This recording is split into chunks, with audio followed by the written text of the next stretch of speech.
নমস্কাৰ। আজিৰ এই জন্মাষ্টমীৰ পবিত্ৰ ক্ষণত আপোনালোকলৈ জন্মাষ্টমীৰ শুভেচ্ছা জ্ঞাপন কৰি আজিৰ এই শ্ৰীকৃষ্ণৰ জীৱনত ঘটা এটি অনুপ্ৰাণিত কাহিনী আপোনালোকৰ আগত ক'বলৈ ওলাইছোঁ।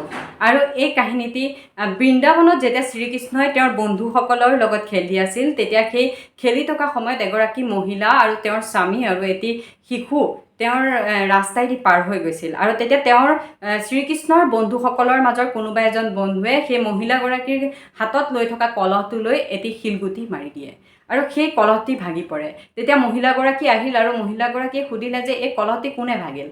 তেতিয়া তেওঁৰ বন্ধুসকল পিছলৈ গুচি যায়। তেতিয়া শ্ৰীকৃষ্ণই নিজৰ বন্ধুক বিপদত নেপেলাই তেওঁ আগবাঢ়ি আহি কয় যে সেই কলহটি ময়ে ভাঙিলোঁ। তেতিয়া মহিলাগৰাকীৰ খং উঠিল আৰু কিবা কিবি ক'বলৈ ধৰিল। তেনেতে নন্দ আৰু যশোদা আহি সেই ঠাইত উপনীত হ'ল।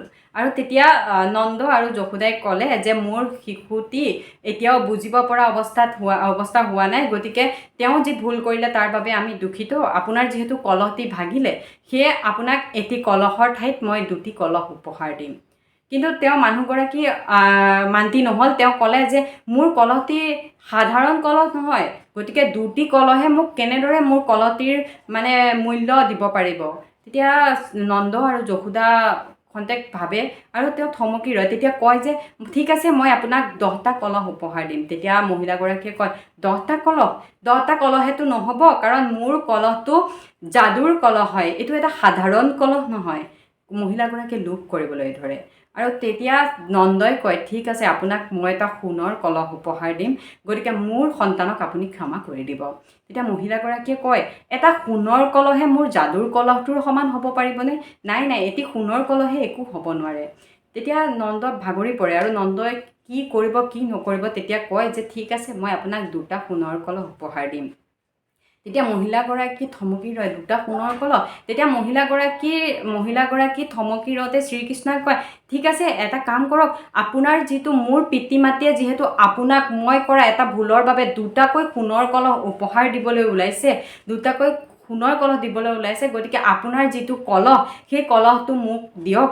মই চাব লাগিব যে মোৰ ভুলৰ কাৰণে মোৰ পিতৃ মাতৃয়ে ইমানখিনি ত্যাগ কৰিব লগা হৈছে, 2টাকৈ সোণৰ কলহ আপোনাক দিব লগা হৈছে। তেতিয়া মহিলাগৰাকীৰ সেই কলহটো যেতিয়া আনিবলৈ যায়, তেতিয়া শ্ৰীকৃষ্ণই আহি দেখুৱাই যশোদাক যে মা চোৱাচোন, এই কলহটোতো সম্পূৰ্ণ ভালে আছে, গতিকে কলহটোতো কোনো ধৰণৰ বেয়া হোৱা নাই, কলহটো ঠিকেই আছে। গতিকে তেতিয়া কয় যে চাওঁ এই কলহটো। তেতিয়া মহিলাগৰাকী আচৰিত হৈ যায় আৰু মহিলাগৰাকী কয় যে এই কলহটো কেনেকৈ ঠিক হ'ল, কলহটোতো ভাগি গৈছিল। তেতিয়া কয় যে কিয়, আপুনিয়ে দেখোন কৈছিল যে কলহটো যাদুৰ কলহ আছিল, কলহটো নিজে যোৰা লাগি গ'ল। তেতিয়া কয় যাদুৰ কলহ হ'লেই নহ'ব নহয়, মোৰতো কলহটোৱে কাম কৰিব লাগিব আগৰ দৰে, মই যাদুৰ হয়নে নহয়, যাদু আছেনে নাই এতিয়া সেইটো পৰীক্ষা কৰিব লাগিব। তেতিয়া শ্ৰীকৃষ্ণই ক'লে ঠিক আছে, আপুনি পৰীক্ষা কৰি চাওক। আৰু তেতিয়া মহিলাগৰাকীয়ে হাতখন দিলে আৰু ক'লে যে মোক গহনা দিয়া, সোণৰ গহনা দিয়া। তেতিয়া হাতখন বুলোৱাৰ লগে লগে সোণৰ গহনা পালে। মহিলাগৰাকীয়ে ভিতৰি আচৰিত হৈ গ'ল, কাৰণ কলহটোতো যাদুৰ নাছিলেই। তেওঁ মিছাকৈ কৈছিল যাতে তেওঁ ভাবিছিল যে নন্দ আৰু যশোদা বহুত ধনী মানুহ, গতিকে তেওঁক সোণৰ কলহ দিব বুলি। তেতিয়া তেওঁ বেছিকৈ লোভ কৰিবলৈ লাগিছিল। তেতিয়া তেওঁ ক'লে মইতো পালেই নহ'ব, মোৰ শিশুটিয়েও চাব লাগিব, কাৰণ সিও আগতে সেই যাদুৰ কলহৰ পৰা বস্তু উলিয়াই, গতিকে সেই কলহটোৱে কাম কৰে নে নকৰে মোৰ শিশুটিয়েও চাব লাগিব। তেতিয়া শিশুটিক দিয়ে আৰু শিশুটিয়ে তেতিয়া এটি সোণৰ খেলনা বস্তু বিচাৰে, আৰু তেওঁ যেতিয়াই বিচাৰে সোণৰ খেলনা বস্তুটো, তেতিয়া ঠিক কলহটোৰ পৰা সোণৰ খেলনা বস্তুটো ওলাই আহে। তেতিয়া মহিলাগৰাকীয়ে ভাল পালে আৰু সেই ঠাইৰ পৰা বিদায় জনাই তেওঁ ঘৰলৈ গ'ল আৰু মনে মনে ভাবি গ'ল যে বহুত বস্তু ল'ম, সোণৰ গহনা, মইতো বহুত ধনী মানুহ হৈ যাম।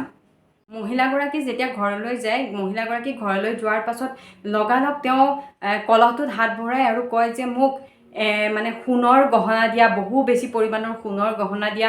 তেওঁ তেতিয়া হাতখন বঢ়ায়, কিন্তু তেতিয়া সোণৰ গহনাৰ ঠাইত তাৰ পৰা মাটি ওলায়। তেওঁ আকৌ আচৰিত হৈ যায়। তাৰপিছত আকৌ তেওঁ পুনৰ সেই কলহটোত হাত ভৰাই আকৌ তেওঁ সোণৰ গহনা বিচাৰে, কিন্তু তাৰ পৰা সোণৰ গহনা নোলায়, তাৰ পৰা মাটি ওলায়। তেতিয়া স্বামীয়ে কয় বেছি লোভ মহাপাপ। তুমি যেতিয়া সেই কলহটোৰ বিনিময়ত এটি সোণৰ কলহ পাইছিলা, তেতিয়া তুমি আৰু বেছি লোভ কৰিলা। তুমি সেই কলহটো লৈ লোৱা হ'লে আজি তোমাৰ এনে দশা নহ'লে হয়। বেছি লোভ কেতিয়াও কৰিব নালাগে। তুমি এইটো নাজানা যে সেই বৃন্দাবনৰ সেই শিশুটি সাধাৰণ শিশু নহয়, সেয়া হৈছে শ্ৰীকৃষ্ণ, ভগৱানৰ অন্য এটা ৰূপ। আৰু তুমি বেছি লোভ কৰাৰ বাবেই আজি তুমি সেই যাদুৰ কলহৰ ঠাইত তুমি এটি কলহত কেৱল মাটি পালা, কিন্তু তুমি যদি লোভ নকৰিলা হয় আজি তুমি সেই কলহটিৰ ঠাইত তুমি এটি সোণৰ কলহ পালা হয়। গতিকে এই কাহিনীটো যদি আপোনালোকে ভাল পায় অনুগ্ৰহ কৰি লাইক, কমেণ্ট আৰু ছাবস্ক্ৰাইব কৰি দিব। ধন্যবাদ।